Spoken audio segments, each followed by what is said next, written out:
Hello, everyone. Good afternoon. My name is Jackson Mueller. I am the Director of Policy and Government Relations at Securency.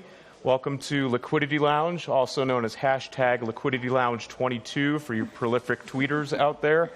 Really excited about today's panel. With me, I've got Candace Kelly, Chief Legal Officer of Stellar Development Foundation, Sandro Nofel, Head of Financial and Regulated Institutions at the Cardano Foundation, Anastasia Kinsky, Head of Programs and Content at Global Digital Finance, and then Dr. Irina Fedorenko Aula, co-founder of Vlinder. So thank you all for coming, and Candace in particular, since you've participated so many times on many of our panels already, thank you very much. Of course, thanks for having me.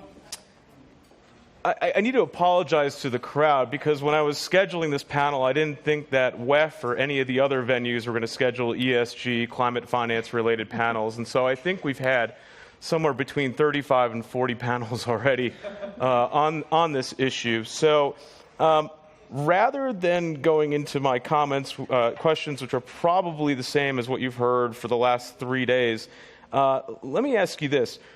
From all the discussions that you've been involved in, or your other partners at your firms and organizations, what are you hearing? And especially in the digital assets context, what is industry saying here? And what are you viewing as kind of next steps for the industry as it relates to ESG and climate finance? I'll start with you. Want me to start? Oh, of course. All right. The conversation seems to still be very focused on proof of work. So a lot of what we have been trying to explain is, not just here, but elsewhere, is that there's more than proof of work and proof of stake. There's things like proof of agreement, like the Stellar Consensus Protocol, and all the protocols have different energy consumption. Another kind of key theme is that folks are really, I think, recognizing that you can't talk about E without talking about S and G, and in particular use cases, and making sure that people, because there are some people that are not really engaging in the blockchain and not benefiting from the technology yet. And so making sure that we're telling, we're not talking about the technology, but we're talking about how it's being used and how it can be used for good and to make positive changes, because you can't really talk about the energy consumption without the value and the use case, because, every one of us made a value judgment to get in, probably, some of you may have driven, but to get in the car, to get on a train, to get on a plane, to come here. And that was a huge carbon footprint, but we made that decision. And so we have to put it in context. And then I think in terms of next steps, did you ask me that too? Yeah. Next steps, one thing that we're excited about is we just put out a report that we did in conjunction with PwC that set out a framework, because one of the things when we started looking at this issue, it's really hard to find the data out there, either in the traditional market or in crypto. There are reports on a particular protocol, but there isn't like a framework so we can all start with data that you can compare apples to apples. So we have put out a report, and with advice and counsel from PwC, with a framework and a methodology that we're hoping that we can get, maybe it'll be tweaked, but it's somewhere. You always have to start with something on paper. And so trying to get that information, get that community consensus on having a framework that we can all work from. So what's been the feedback so far on that framework? It's come out. I think it's been very positive. I don't have a lot of, I don't think people have had time to get into the weeds, but certainly from a conceptual level, there's been very positive feedback about that notion. And, in fairness, we've already are a part of the WEF CISA, which I always forget the, anyway, it's the ESG forum of the CISA. That is, are you guys a part of that? I think. Anyway, but bringing together mostly protocols to try and do exactly this, because one of the themes, and I'm getting away from your question of hearing now, but one of the themes that we were concerned about was different protocols, sort of calling out the others, right? Like, we don't take a judgment and we don't say our consensus mechanism is better than proof of work. It's different, and it's used for different things. It's optimized for different things, and you have to look at all of it in context. And as an industry, we are not mature enough to be able to be fractionalized in this discussion. And so, again, with that work with the WEF, and again with this framework, trying to create a level playing field. So. Well, let me keep going down. No, that's great. Let me keep going down the line here. And Sandra, I'd be interested in kind of what you've been hearing as you've been in Davos for the last several days, and what market participants are saying. Those on the traditional side, but then those also on your side of things, and how Cardano is really responding to the policy and regulatory efforts being made by a number of regulatory bodies around the world to green the financial services system. So I'd be interested in kind of your... Perfect. So thanks for having me here first, and thanks for the question. I think it's really important that we all follow up on what we have seen and heard the last couple of days. And Candace, I can only comment that we fully support your direction of interoperability, and that we have to work together. It's not pointing fingers, actually giving the use cases which belong to what protocol. So there won't be one single player ruling the world. It's a common effort to actually drive blockchain adoption and make it for the good. So this is really key for us. What I've seen the last couple of days, one thing which really sticks to my mind was yesterday morning, we had the honor as a Swiss foundation to be at the House of Switzerland, and we had the Federal Councillor of Finance there actually talking about how can blockchain play a role in the future out of Switzerland, what is required, and then he quoted actually ongoing tournament right now. It's in ice hockey. There is the World Championship happening, and Switzerland has the team there. And he made the reference that to achieve big things, we have to work as a team.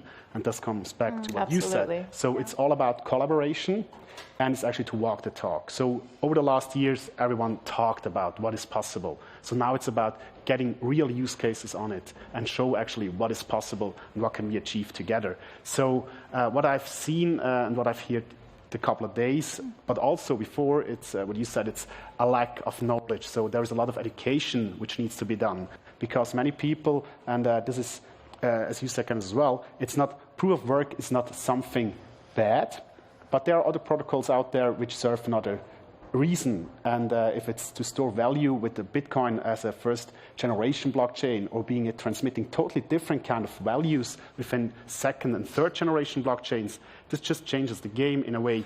What is the efficiency of a transaction and how is it being validated? So we work on proof of stake, which is also a different kind of consensus mechanism. And also here we say, just within the two of us and to Bitcoin, you all know, we're talking about 3 different consensus mechanisms which we have to learn about and you have to understand.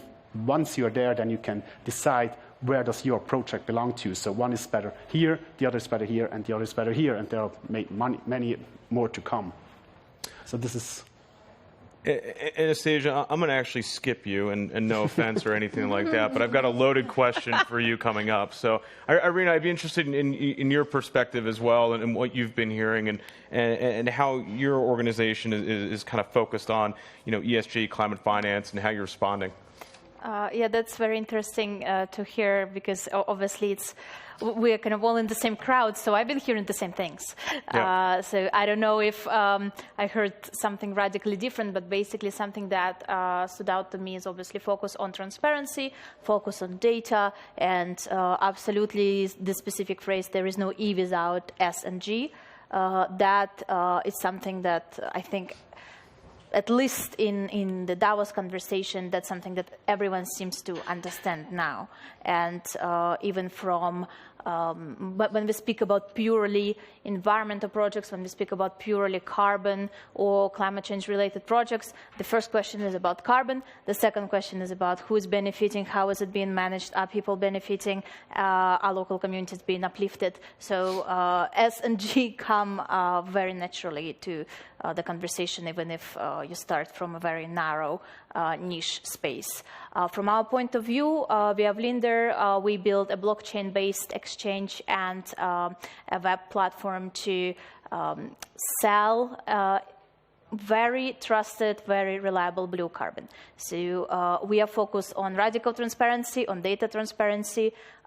We use blockchain to increase trust in the space, to improve transparency, avoid double counting. And on the non-blockchain side of the business, we are really, really focused on hitting as many SDGs as we can and using as many new technologies to actually evaluate impact and to map impact. So we use drones, we use satellite, remote sensing.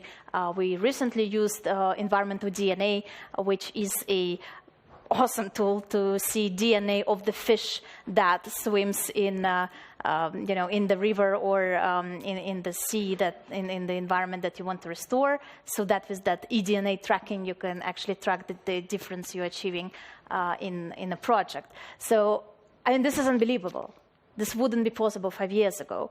And to know now that we live in the world where we have these tools and that we have this technology to affect not just the E, but also S and G, that's something that's really empowering for me personally, and I think for all of us. In terms of the benefit of blockchain and making sure that everyone can access to the technology and that everyone can benefit, from our point of view, that's the place where we want to arrive.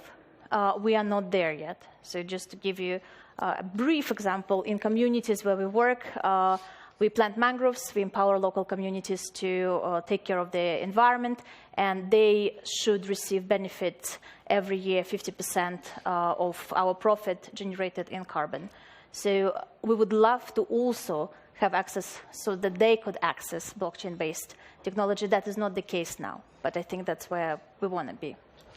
Anastasia, let me finally turn to you, and again, apologize for skipping, but there's a reason for that. And then global digital finance, and first of all, let me say congrats on the release today of the merger between GBBC and GDF. That's great news.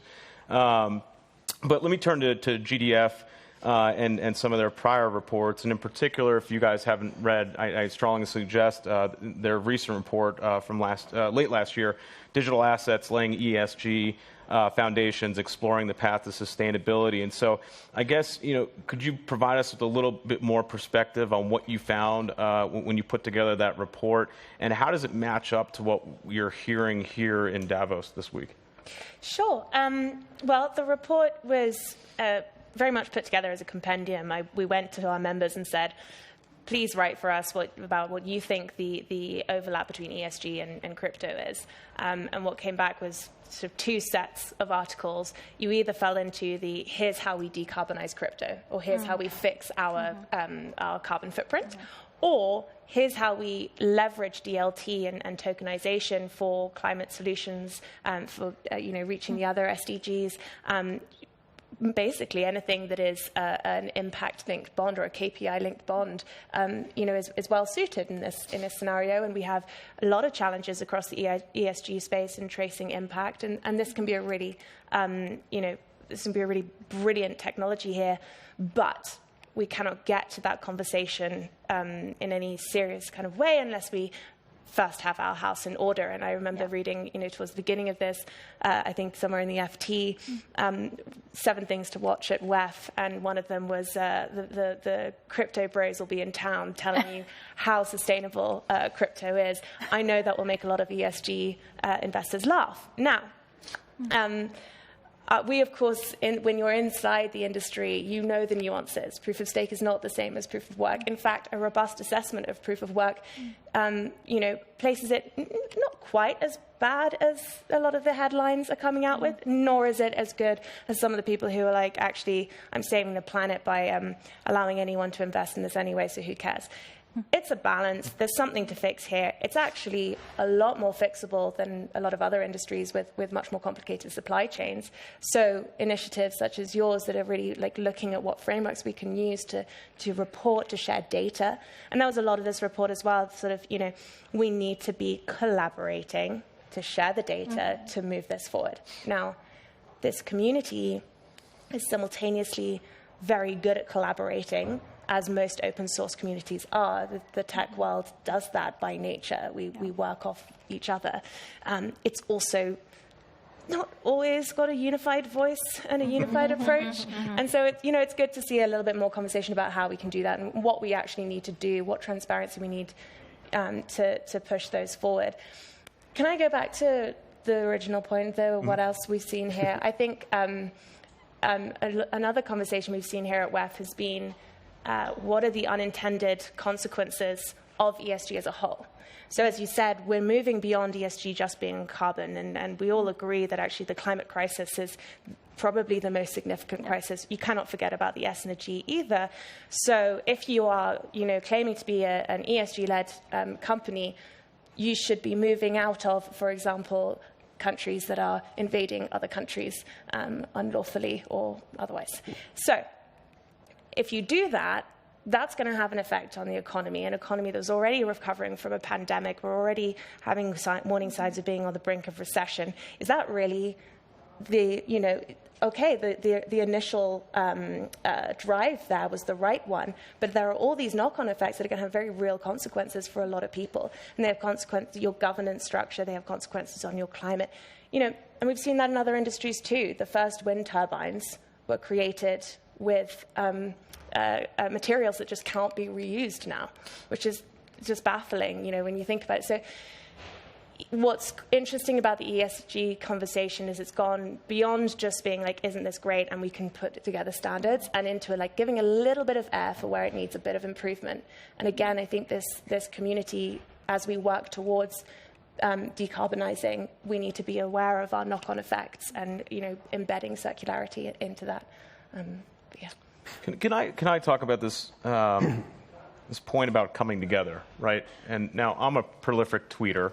I go on Twitter, and every time I open the app, I feel like I get punched in the face. And the reason is, you've got people from, all different types of networks being like, my network is better than yours, your network stinks, like all this stuff, right? So how do you come together in a turbulent social media world where, everyone's at each other's throats? So I think it's what we are here for. It's you have to find the right place, and it's amazing to be on this panel. It's really lovely because what I hear, it's really where we can connect and see mutual benefits. And it is like this, that when you see the new technology or emerging technology, when it develops, you had it back in the day, and may still have it, when the first smartphone came out with Apple and this whole war, Android, Apple, and so on. So yeah, this is the community fighting out there. But then you have the leaders trying to actually really shape the future for the better, and this is what we need.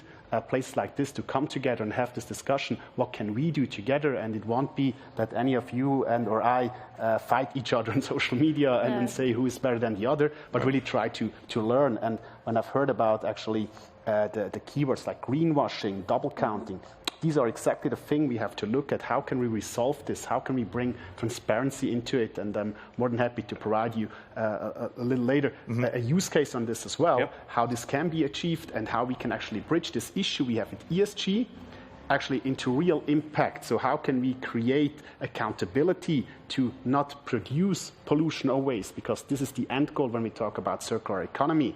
And to do this, we can't, as I mentioned before, we can't do it by ourselves, so we have to learn from each other, and this is why we need to have this exchange and learn from each other's experience, success, but also failures. I think it's also action, not words. I mean, I think social media has been so fantastic for so many things. It's also a space to say a lot of things, and that's it. And, what Stella Foundation has done is action. It's putting something out there, and it's asking for more action. It's asking for not words, but consensus that's going to turn into practical action. Again, there's not a crypto-specific question, how do you turn ESG from tick boxing to, but actually look at what we've done over the course of 13 years, whether it's coming up with ways to remain compliant in a really opaque regulatory world, through data standards, through working together on taxonomies. I mean, GDF's entire existence is a group of people who, post-ICO crash, thought we need industry standards. How do we do this? They got together in a pub and they started to write a taxonomy. And then from that, they started to write best practices. And I'm not saying it drives every single behavior in every firm on a daily basis, but it's a starting point, and it's a form of action that shows to regulators, okay, we're ready to engage here. Here's how we think we should do it, so that there is something to feed back on. And yeah, so action, not talking about it anymore.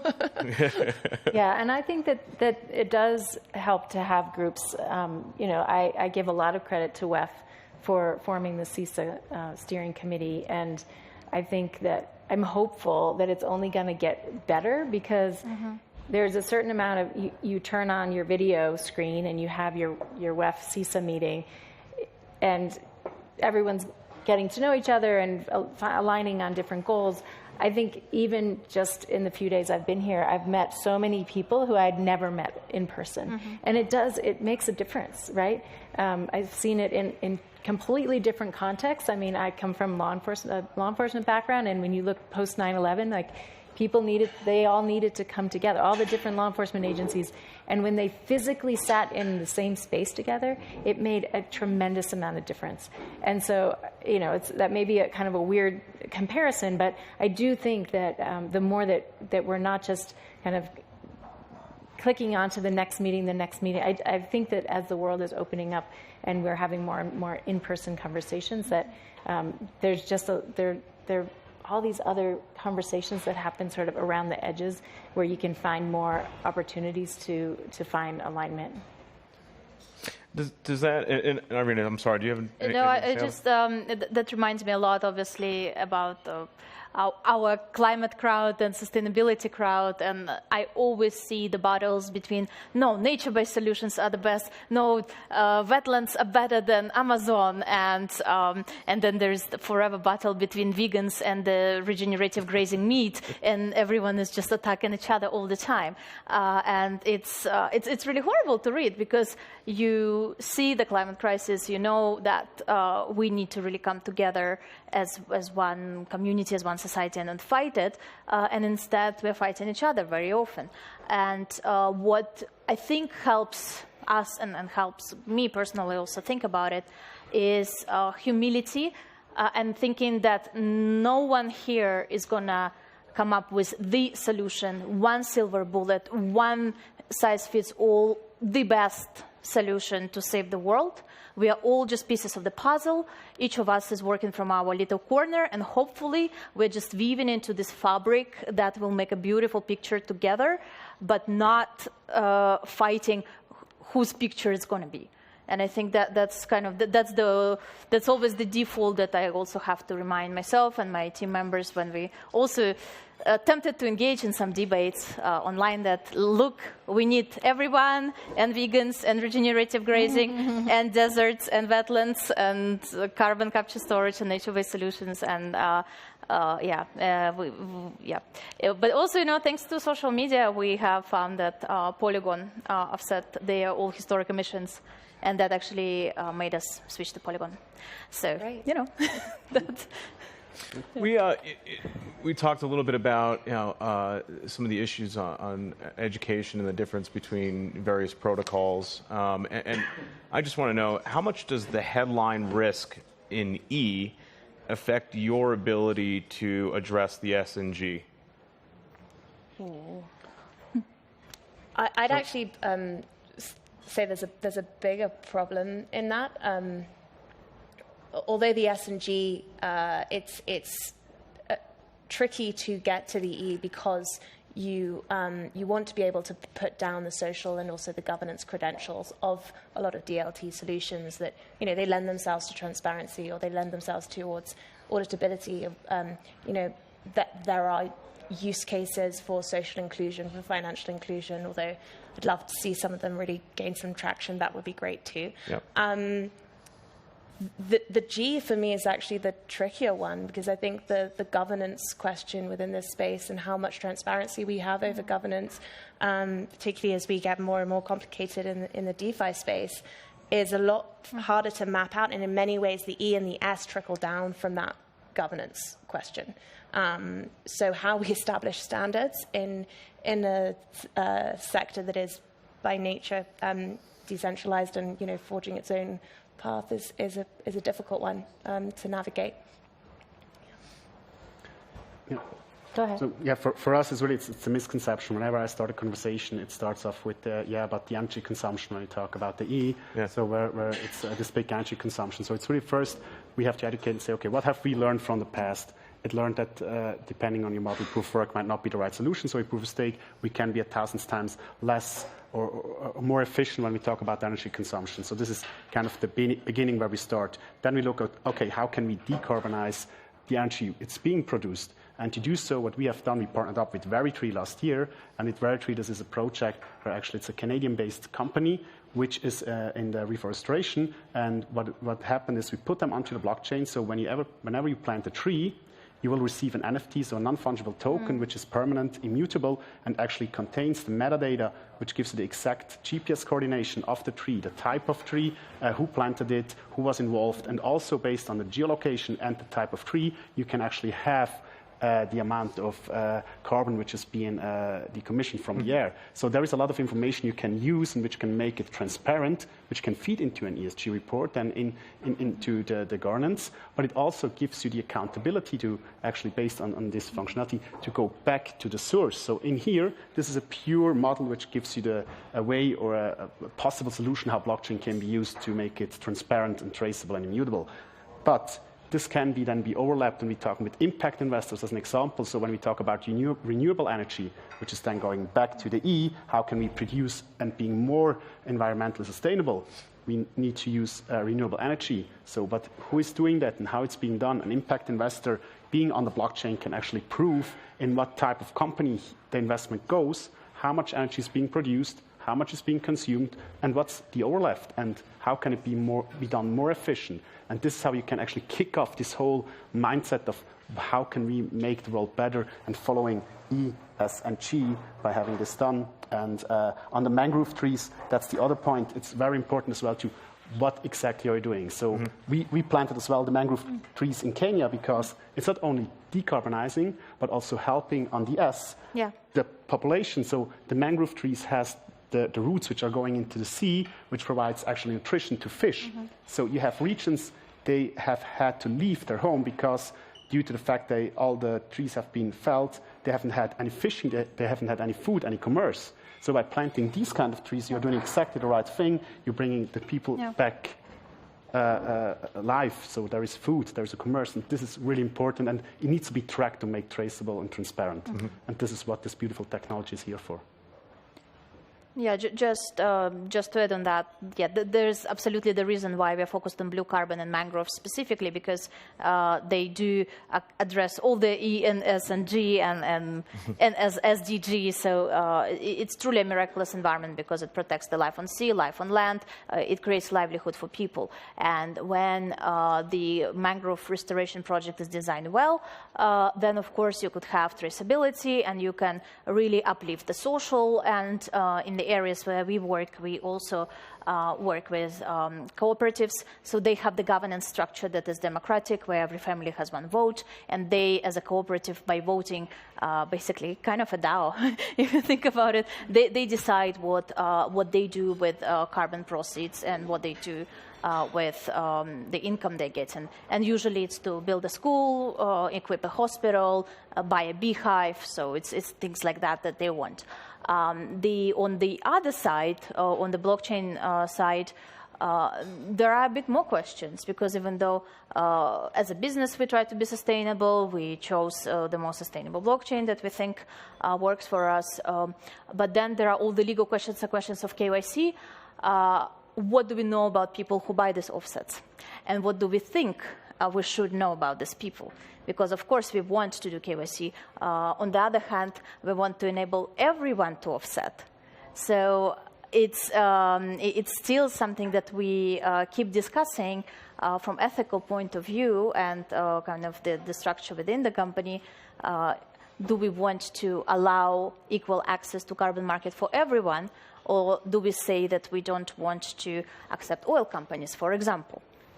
And that is another layer of this whole discussion on who will be able to use our high-quality offsets to put it in their reports on ESG.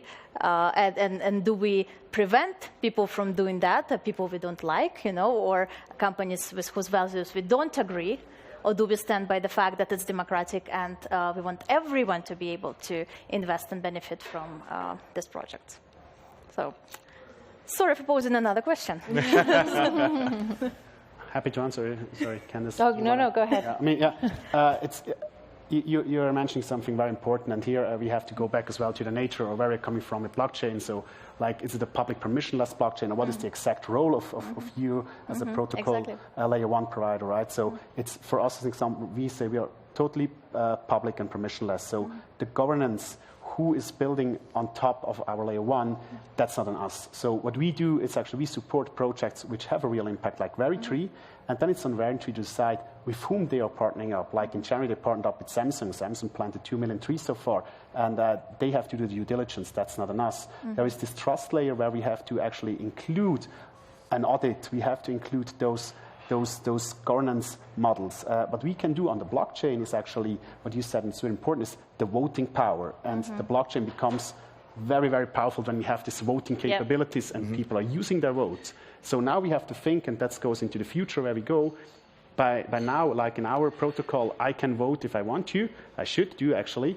But I can take my vote. So we think about, what about delegated voting? Because there are so many topics to be voted about on a blockchain where I'm not the expert. So does it make sense to have a delegated voting as well, that I can transfer my voting rights to an expert group, to an alliance or whatsoever, which follows the solutions I'm looking for? So there are various different things when we talk about voting we have then to reconsider, which raises another question. Well, sorry, Candice, did you? No, go ahead. I was just going to, I think it goes back. Candice and I are just hanging out over here. Yeah. The unintended consequences again. I mean, I think where ESG can be as apolitical as anything can be apolitical, like stopping climate change, I think we'd all like to not live underwater, then great. How you do that is a different question. Whether we direct it towards, who is going to be able to use it, I think we start getting down into what is right and what is wrong, which becomes then a really difficult conversation. Across the ESG standards, and you have it in the Scope 3 Category 15, you have to understand where your investment is going and what you end up funding. And again, that's not so much on who I like or who I don't like, but again, does it match what my goals are, my targets are, which is good because it takes it away from allies versus not allies, which I think can get us into a bit of a tricky position, because actually then at that point, who is the arbiter of discretion over good versus bad governance, or the right kind of social impact versus the worst, when we know, I think we'd all agree electric vehicles are a really good, it's good innovation, it's the right direction. They're also much heavier vehicles than normal cars. So if tomorrow everyone swapped to electric vehicles, our roads wouldn't be able to deal with it. We'd have to replace the roads far more often. Yeah. In order to do that, you would be using a lot more energy. And it would, so again, like the unintended consequence, and I think where ESG is good is when it sets a target and says, okay, here's our agreed target. And I think what's important about that is in the States, at least, which, okay, it's just one jurisdiction, but understanding the dynamics between the Democrats, who are really very focused on climate change and want to drive ESG forward as a understood standard, and then Republicans who, regardless of where they sit on climate change and what climate change is, have valid points about whether or not that should be baked in, and whether or not ESG is baking in progressive values. Now, I don't see that it is, but I come from the perspective of a relatively left-wing person. So, again, finding that middle ground where we all agree across the political spectrum, this is a good target. How we achieve that is up for debate, but that's where ESG needs to sit, rather than being rather than bringing us in too many different directions, because that's where you hit the bottleneck and, like you say, don't get towards actually achieving your goals. if that makes sense. Candace, we heard from Sandro and Irina of some use cases on their networks. I'd be interested in kind of what you're seeing on Stellar's network and how folks are responding to kind of ESG environmental issues. Well, as part of our the report that I mentioned earlier, we made a commitment to and we did choose. We did as much research and kind of chose, and we recognize that they may, there are different choices, but in terms of how to address the energy, even though the Stellar Consensus Protocol has a very small footprint, I think the results of putting this methodology that we're proposing onto the Stellar network were that for an annualized basis, the amount of energy that the network uses is the equivalent of less than 34 U.S. households. So, relatively speaking, it's small. There's still ways. I think now that we have some data, we can challenge the ecosystem to figure out how do we make that less? How do we make the required amount of energy even less? And at the same time, carbon removal. So we've committed to carbon removal. We chose a particular company after a bunch of research to do that from the beginning of the network, from 2014 till today. And then we have a different type of governance structure. But so we have put out to the ecosystem, and we have a number of companies that, as you were saying, like there's the protocol, and then there are the folks who are building on the protocol. So sort of a call to action for them to join in that effort. And so we have a growing number of ecosystem partners who are taking that on themselves. And this is for everyone on the panel, but my overarching concern about ESG is that everyone's got a different perception of what ESG is, right? There's no one definition, and like what we're seeing in the crypto space from a taxonomy perspective, everyone's got their own definitions as well. But I think from an ESG standpoint, we always talk about standards and need to be well defined and that sort of thing. But I guess it seems to me that we see kind of shifting goalposts between various regulators and authorities and how they view ESG. And so how does that impact, what you are trying to do, on the ESG front? And anyone can take that question.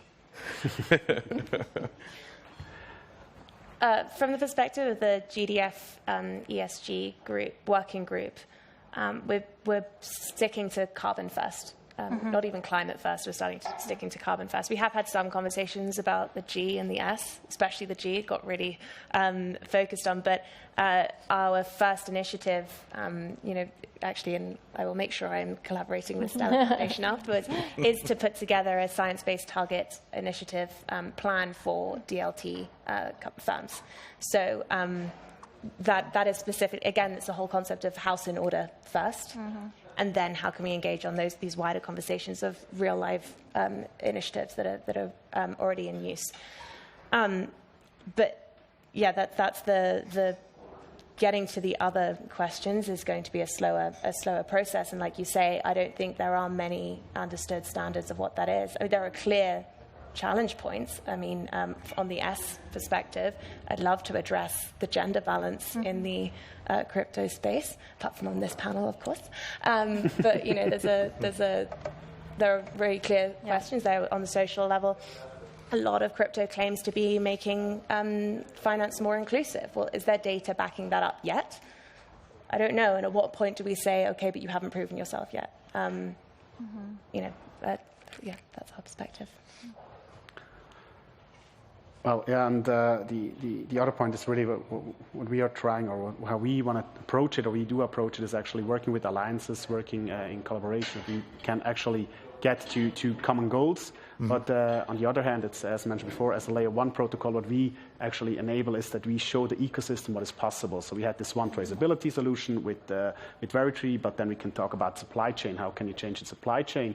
And we have a winery in Georgia. They have a rich wine culture in Georgia, heritage. And we enabled that when you receive this bottle, when you buy this bottle, you can scan it, and then you can see the harvesting of the grapes and how it has been manufactured, how it's been shipped, and so on. And this gives you an idea how you can actually tackle as a consumer to follow your philosophy. Do you want to work with a winery like this, with the shipping company they're working with? So you can take your own responsibility, because that's important. Raise awareness, make institutions and individuals accountable, and they have to be responsible for their actions. So it's not a simple goal we can outline here, especially when you talk about various jurisdictions, but more like of this holistic view, what can the technology do to support achieving a general positive change? And from there, then it's a long road, as you said, right, to go to the detail and how you can measure it. But this is what we are outlining with the technology here. Yeah.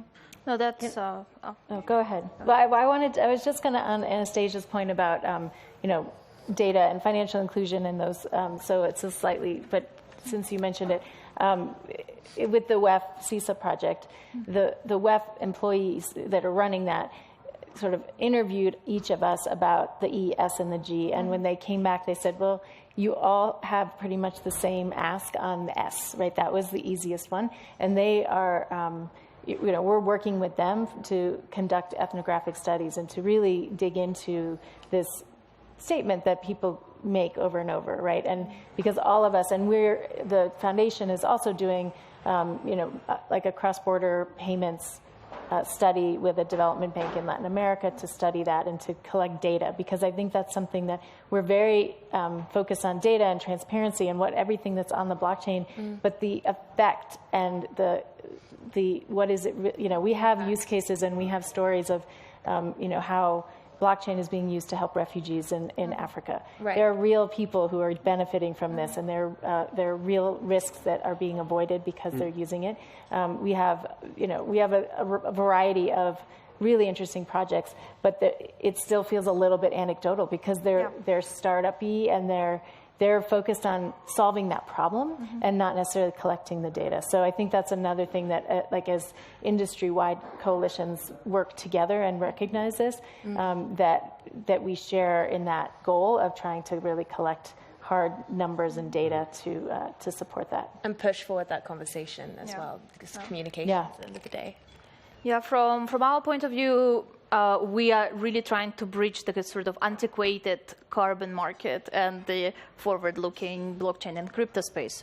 So in our case, we use blockchain and crypto and possibly NFT and possibly DAO to drive finance into climate projects. But when it comes to the climate projects, we only work with the most trusted, reliable, old certification standards.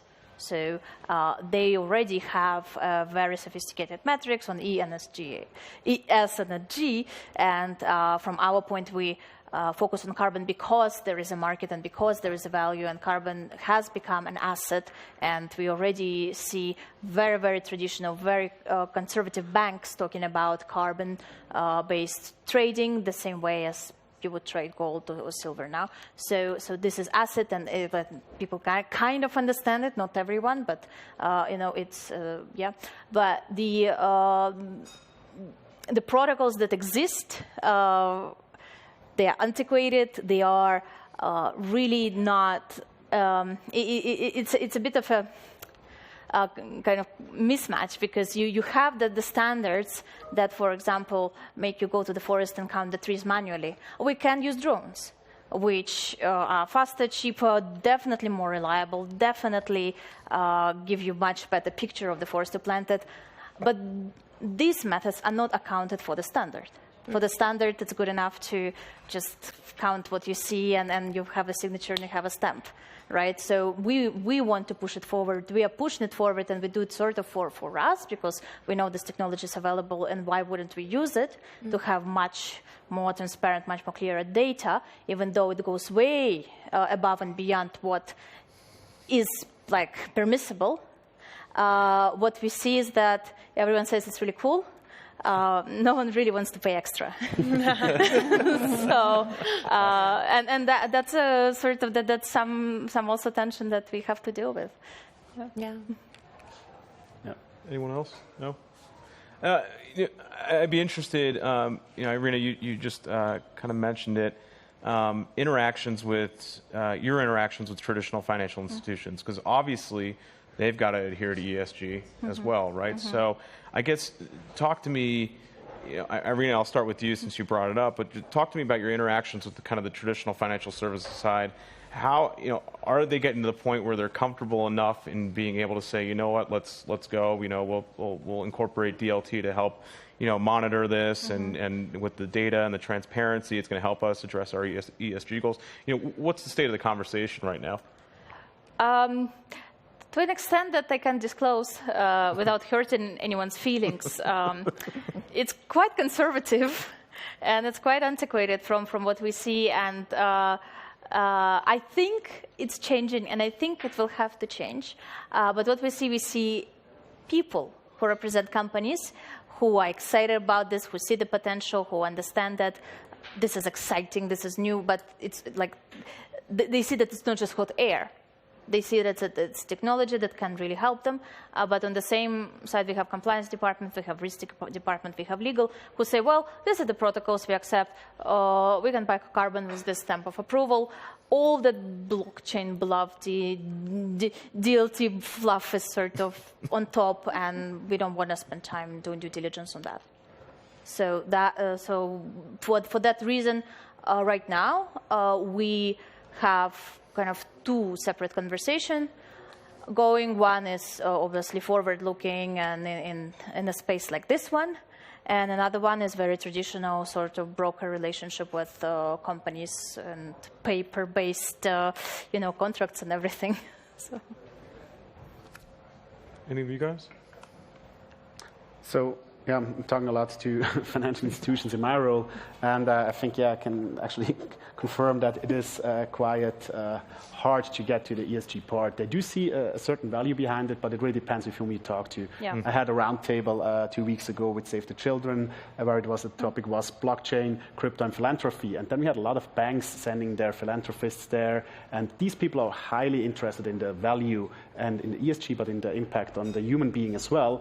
And this is amazing to see. When I go and talk to the business, when I go to talk to someone on the investment banking side or someone who's in the securities dealing industry, ESG is a nice buzzword, and it's okay to have, but they are much more interested in how can it be used to be more efficient when you talk about issuing processes and stuff like this. And honestly, this has an impact on ESG at the end of the day. Today, there's a lot of paper still in use and faxes being sent when you issue a product, and you can have a lot of benefits there by changing these processes, but it's in the head of the banks, being honestly, most of them, they're doing it because the stakeholder is asking for more revenues, for lower costs, and this drives it, and I think that's what you mentioned, who's going to pay for it. So there's a lot of education which needs to be done. Yes. And WEF raised awareness today, not only today, but else, and appreciate that, but we have to carry on this message in a much more sophisticated way to open eyes in the broader industry. Just to add on that, having said that, 5 years ago, this conversation would not be imaginable, right? Right. Yeah. So we have to be very grateful to see how actually fast we progress. We're not progressing fast enough, but I just want to acknowledge that would not have happened, this conversation 5 years ago. So. And I think that's sort of there are 2 points to that that I think are going to drive this responsibility aspect. One, like you say, it wasn't available 5 years ago. And I think what's changing is the end user, the end customer, the retail investor, their profile is changing. These millennials don't have the money that the previous generation did. And they do have a huge, they have demand for whatever small yield they're going to make. They want that to be coming from the right places. And I think that I'd love to see the actual data on that, but there have been enough conversations both inside and outside the crypto space where you see that coming up over and over again. Actually, okay, so what, like you're saying, within the institutions, not necessarily front of their brain, but as the investor, becomes more focused on this, they will have to. And, I don't care what people's incentive is, so long as they're getting right. And I think the second thing is, the conversation with CEO of Luca earlier, who they're on data for crypto institutions, and they don't have regulatory requirements at this stage, but all of their stakeholders do. So they have to be compliant ready anyway. And I think that's what's going to happen again. The setup of Scope 1, especially the setup of Scope 3, asks you to understand who your clients are and asks you, certainly when it comes to science-based targets, to have a strategy in place for bringing the percentage of clients who have net zero targets all the way up. And that's across financial institutions, that's across professional services, it's in the ICT scope as well.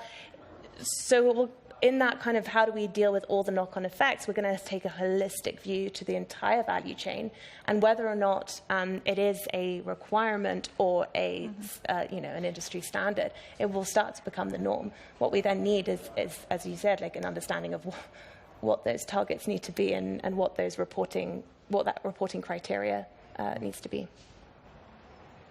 I have just a little. I don't spend a lot of time with financial institutions directly, but just again, I keep taking us on tangents, but keep going.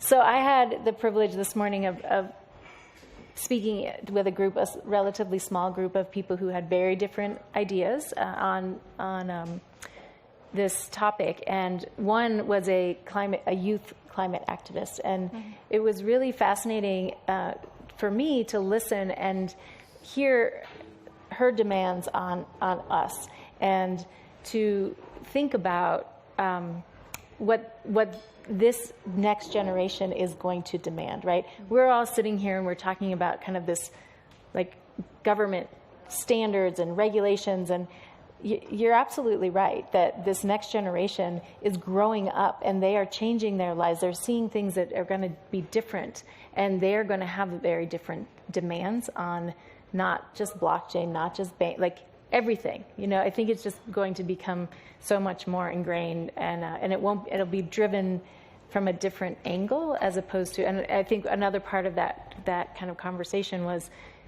they also haven't lived in a world where necessarily they haven't lived long enough to sort of see why decentralization, sort of, if you talk about the big picture of the S in blockchain, is this moving to a more decentralized world.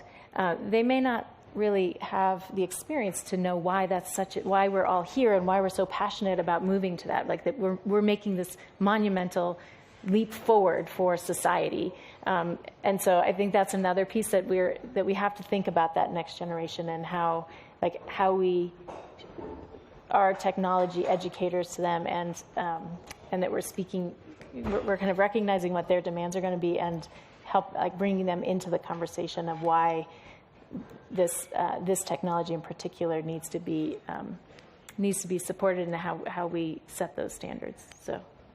Was that a good enough tangent? That was good. Yeah. I want to wrap up here because we're getting close to time. Irina, let me come back to you, because you talked about how the conversation 5 years ago wasn't even really a conversation. So I guess, what's the conversation going to look like 5 years from now?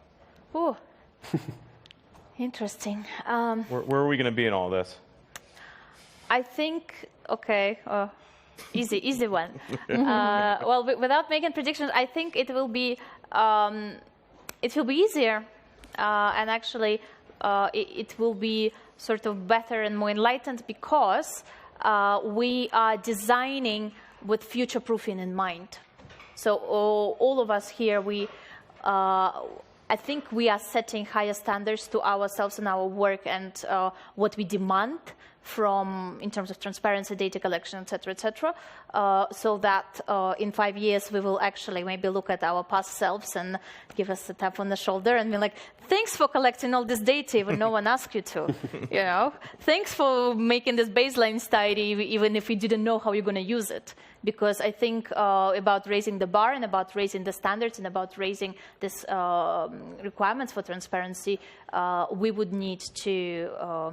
I think this is inevitable. It will happen. I think the bar will be raised, and hopefully most of us will be able to say, well, we designed it that way from the very beginning, legally speaking, physically speaking, and from the point of software we use and the chains we use and the data we collect, that we are able to actually comply with that bar that will be, I hope, higher 5 years from now. Anastasia, I'll keep coming down this way. So prepare yourself. Am I allowed to be super pessimistic? Absolutely.